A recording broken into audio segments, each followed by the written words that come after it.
ഉദ്യോഗ ജീവിതത്തിൽ ഇവർ വളരെയധികം ശോഭിക്കും. അധികാരികളുടെ പ്രീതിക്കും പ്രശംസയ്ക്കും എളുപ്പത്തിൽ ഇവർ പാത്രീഭൂതരാകും. മീനം ഒരു ഉഭയരാശിയായതുകൊണ്ട് തന്നെ പല തൊഴിലുകൾ ചെയ്യുക, പല രീതിയിൽ പ്രവർത്തിക്കുക, അതായത് സത്യസന്ധനായിരിക്കുന്ന സമയത്തിൽ തന്നെ കാപട്യം കാണിക്കുക എന്നിങ്ങനെയുള്ള ഒരു ഉഭയ സ്വഭാവവും ഇവരിൽ പ്രകടമാകും. വലിയ ധൈര്യശാലികളെ പോലെ സംസാരിച്ചിട്ട് ഭീരുവിനെ പോലെ പെരുമാറും എന്നുള്ളതും ഇവരുടെ ഒരു പ്രത്യേകത തന്നെയാണ്. പൊതുവെ ആരോഗ്യമുള്ളതായിരിക്കുന്ന ശരീരപ്രകൃതിയാകും ഇവർക്ക് ഉണ്ടായിരിക്കുക. എങ്കിലും തൻ്റെ ആരോഗ്യത്തിനെക്കുറിച്ച് തീരെ ശ്രദ്ധയില്ലാത്ത വ്യക്തികളാണ് ഇവർ. അതുകൊണ്ട് തന്നെ എന്തെങ്കിലും ഒരു സാരമായിരിക്കുന്ന ഒരു രോഗം ബാധിച്ചതിന് ശേഷമേ ഇവർ അതിനെ കാര്യമായി തന്നെ പരിഗണിക്കുകയുള്ളൂ എന്നുള്ളതൊരു പോരായ്മ തന്നെയാണ്. ഉദരരോഗം, അർശസ്, നേത്രരോഗം, എല്ലിനെ സംബന്ധിച്ചുള്ളതായിരിക്കുന്ന രോഗങ്ങൾ എന്നിവ ഇവർക്ക് എളുപ്പത്തിൽ ബാധിച്ചേക്കാം. ഇവരുടെ ദാമ്പത്യ ജീവിതം തികച്ചും സൗഭാഗ്യ സമ്പൂർണ്ണമായിരിക്കും.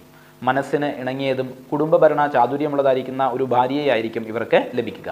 കൂടാതെ ഉത്രട്ടാതി നക്ഷത്രക്കാർക്ക് വിട്ടുവീഴ്ച മനോഭാവം കൂടുതലായിട്ടുള്ളത് കൊണ്ട് തന്നെ ജീവിത പങ്കാളിയുമായിട്ട് സ്നേഹത്തിൽ കഴിയുവാനും ഇവർക്ക് യാതൊരു തരത്തിലുള്ളതായിരിക്കുന്ന ബുദ്ധിമുട്ടും ഉണ്ടായിരിക്കില്ല. വിവാഹം ജീവിതത്തിൻ്റെ വഴിത്തിരിവാവുകയും അതിനുശേഷം കൂടുതൽ നേട്ടങ്ങൾ ഉണ്ടാവുകയും ചെയ്യും.